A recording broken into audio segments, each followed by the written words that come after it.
Alright, so there was another beta Pokemon called Gaoon, or in this case it was known as Roardan in the original.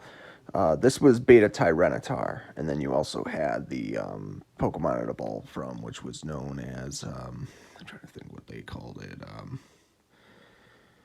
but it was basically, they recycled it into the substitute doll that looked like, it was basically a beta Larvitar. That's really cute, actually.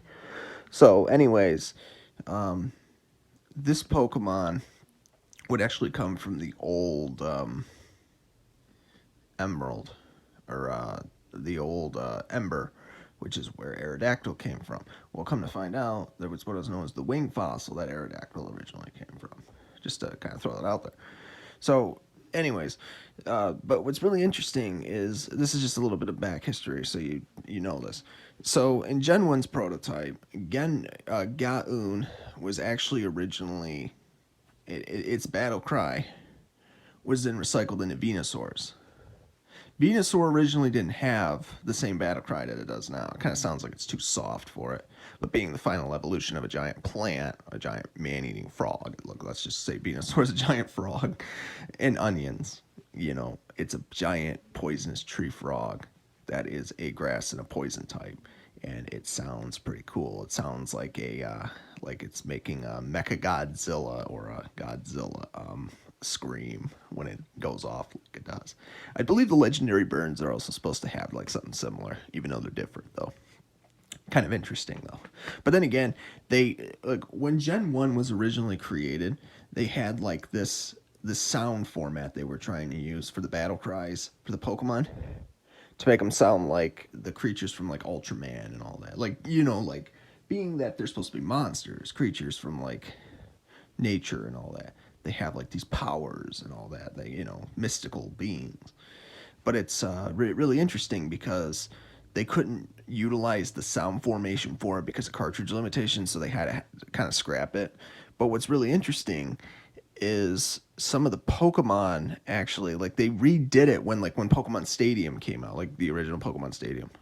You had Pokemon Stadium 1, Pokemon Stadium 2, Pokemon Stadium 3.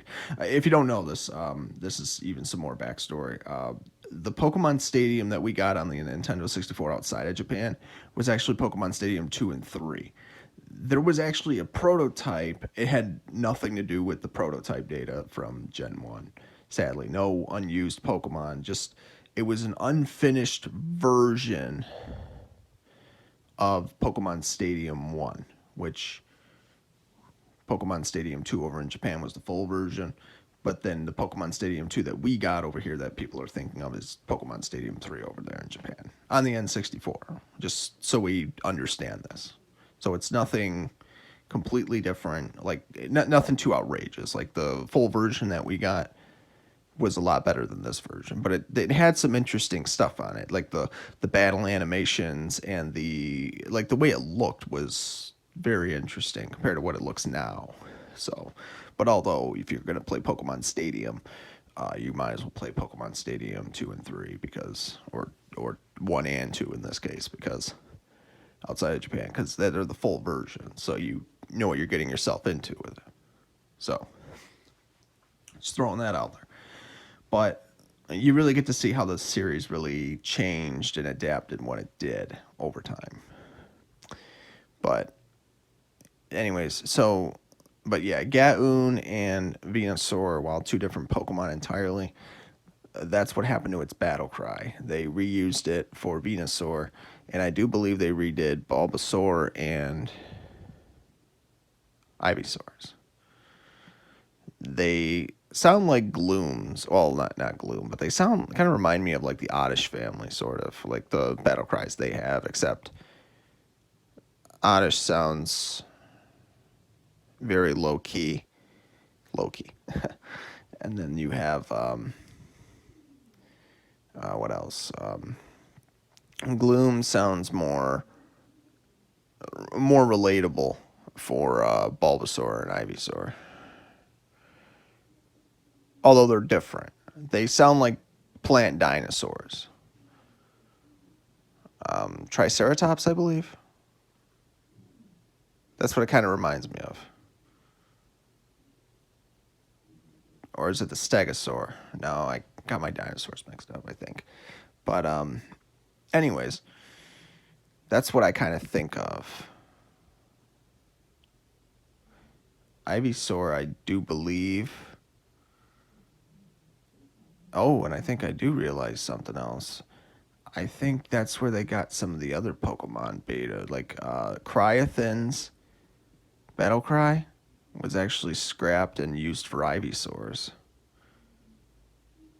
And I think the same thing goes for Beluga, the Pokemon that Cryothin evolved into. If you don't know, these are water dragons. These were the Pokemon that they scrapped when Gen 1 was being created.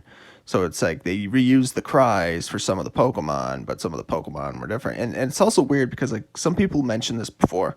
Some Pokemon have duplicate cries. I'll give you an example. Like Poliwag and I think Ditto have similar cries. Then there's a couple other Pokemon too that are very, even in the original 151 had this. Trying to think what their names were. Certain Pokemon had certain cries with each other. And it's really interesting, actually, what they anticipated, the differences and the races that these Pokemon, these creatures would eventually be found, where they would have been found, how they would have been transferred, and what it really would have meant in the end. So that's something to think about.